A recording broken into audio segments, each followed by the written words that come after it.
Good morning. This is the e-learning video for Honors Math 3, Section 14.2, Part 2. So last week we finished off with going over some algebra techniques defining limits. There was one for sum, there was one for difference, and then there was one for product. So today we're going to start off with finding the limit of a quotient. So we're trying to find a limit as x approaches c for the quotient or division of two functions.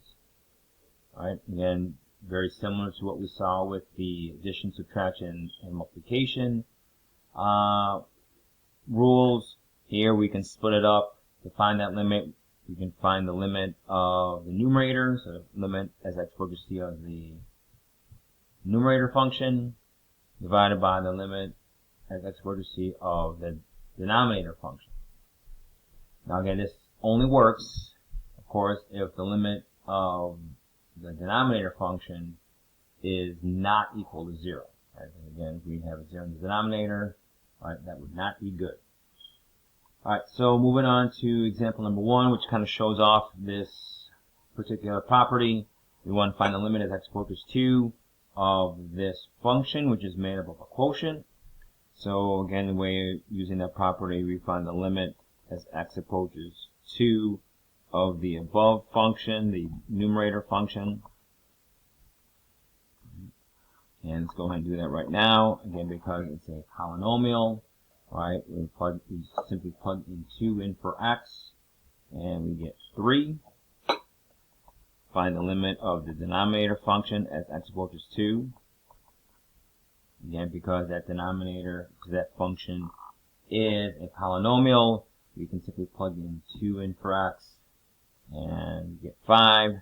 So the limit as x approaches 2 for this rational function is equal to 3/5. Alright, then we move on to example number 2, where again we have the limit of this particular rational function. However, the difference here is that, right, if we break this up, let's go ahead and do that. Limit as x approaches -1, x squared over x. Limit as x approaches -1 of x squared minus 1. Right? When we plug in -1 in for x in the numerator, we get 0. When we plug in -1 in for x in the denominator, we also get 0, which again is undefined. Right? You cannot have a denominator of 0, so we're going to go ahead and say, okay, we can't do that. Alright? So we have to make an adjustment for this one, because the limit of our function in the denominator is equal to 0. We're going to approach it a different way. So what we're going to do is we're going to take this and we're going to factor the numerator and the denominator. So we want to take the limit as x approaches -1, factor the numerator, take out a GCF.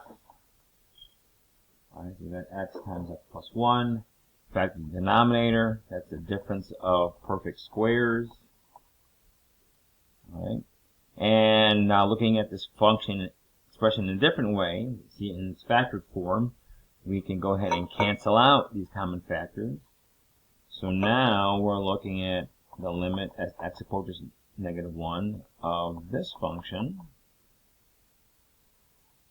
And we see that, right, this is something where when we plug in -1, our denominator will not go down to a 0. So therefore, finding the limit of this quotient, we plug -1 in for x in the numerator, -1 in for x in the denominator, and we get an answer of 1/2. Alright? Alright, so let me give you some time here to work on example number 3. And we want to try to find the limit of this function as x approaches 2. So again, we see, alright, we're going to take a quick look. If we plug 2 in for x in the denominator, that will, alright, bring the denominator down to 0. So we need to factor this first. Okay? So go ahead and pause the video and factor that expression.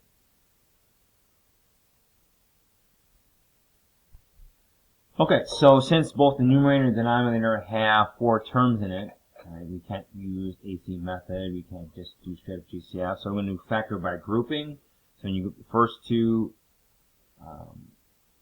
terms together and the last two terms together, take out a common GCF. So here, take out an x squared, I'm left with x minus 2 from these two terms.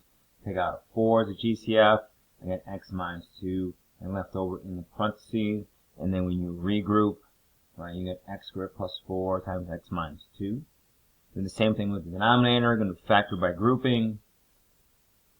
You get that here.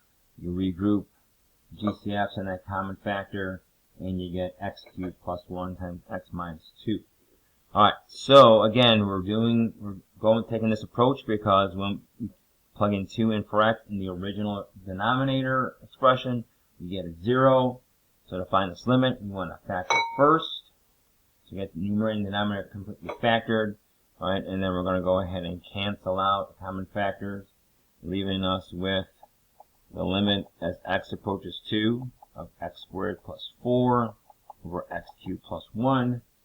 Alright, so again, we are not going to have any issues now when we plug in 2 in for the x. So plug 2 in for x in the numerator, you get 8. Plug 2x in the denominator, you get 9. So here's our limit as x approaches 2. The limit is 8/9. Alright, moving on to example number 4, we want to find the limit as x approaches 3 of the average rate of change of the function f of x equals x cubed from 3 to x. So again, just a reminder that when we talk about average rate of change, that is slope. Alright, slope is the change in y over the change in x. So again, so here is the average rate of change formula using functions.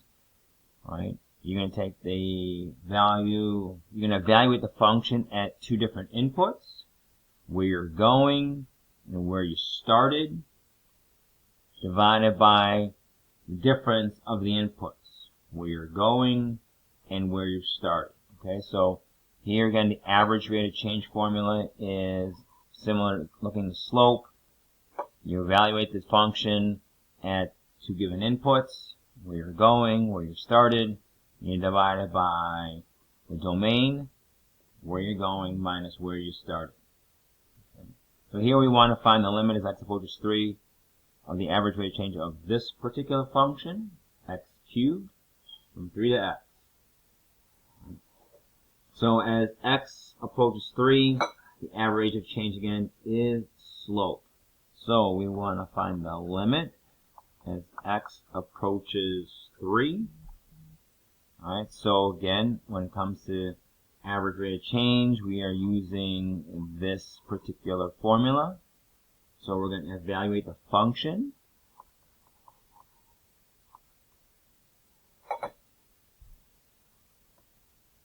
at 2 different inputs. Alright, so where we are going, we're going to x. Where we're coming from, we're coming from 3. All over the difference in those inputs, x minus 3. So again, we are evaluating this particular function's limit, an average rate of change. So here this says f of x, so f of x is x cubed minus, this says, okay, take the function and plug 3 in for x. So I'm going to plug 3 in for x. I get 27. So that's where this comes from. All over the difference in the inputs. Right, so that brings us to this expression we're trying to find the limit of as a quotient. So again, if we plug 3 in for x, our denominator goes to 0, so we have to factor. Right, so in the numerator, we have difference of perfect cubes. Right, so we're going to factor that, and then hopefully we're going to find a factor, and we should find a factor that's going to cancel out with x minus 3. Okay, so by using that SOAP method, you recall SOAP method for factoring, right? Factors the difference of perfect cubes, has a binomial part and a trinomial part. Right? So when that is factored, and we have this common factor that we can cancel, thus leaving us with an expression for which we can evaluate this limit. And we're left with this polynomial expression, so we plug 3 in for x, and we get 27. So the limit as x approaches 3, the average rate of change of this function, x cubed, is 27.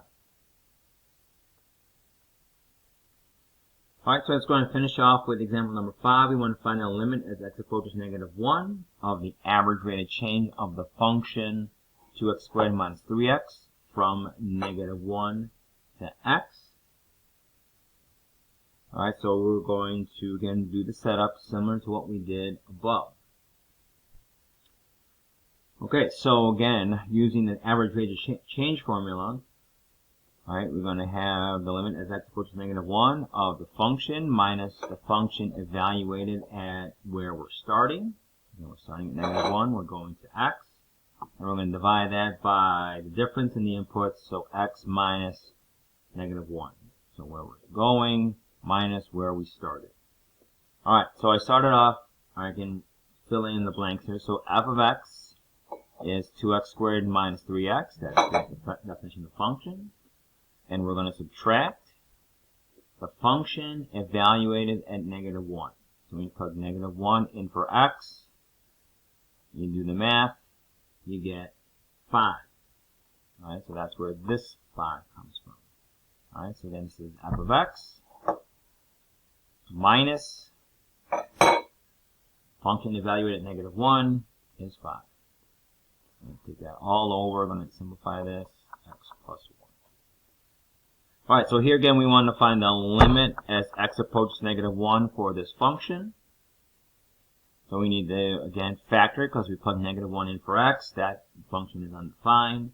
So we're going to go ahead and factor the numerator, which factors out to 2x minus 5 times x plus 1. So along with the x plus 1 in the denominator, those factors cancel, thus leaving us with an expression where we can evaluate the limit. So we plug -1 in for x. The limit as x approaches -1, plug -1 in for x, and we get -7. That is our limit. Now, to finish up, now you notice that, right, we're going to go ahead and graph this function. Okay, so here I have the graph of the original f of x function. Right, we found the zeros, right, what crosses the x-axis. Right, I put saying this equal to 0, solving for x. Right, so again we notice as we get closer and closer to -1, we're on this part of the graph, and take a look, right, the slope of of this graph at -1 is pretty steep, right, and it's kind of slanting downward from left to right, negative slope. Okay, so again, that's where this is. Again, when we find the limit as x approaches a number, the average rate of change of this particular function, we are, in fact, finding the slope of the graph, right, as we get closer to that particular input. Okay, so that's going to kind of set us up for the lesson coming up later this week. Alright, so if you have any questions on the homework, please let me know. Alright, you guys have a great day.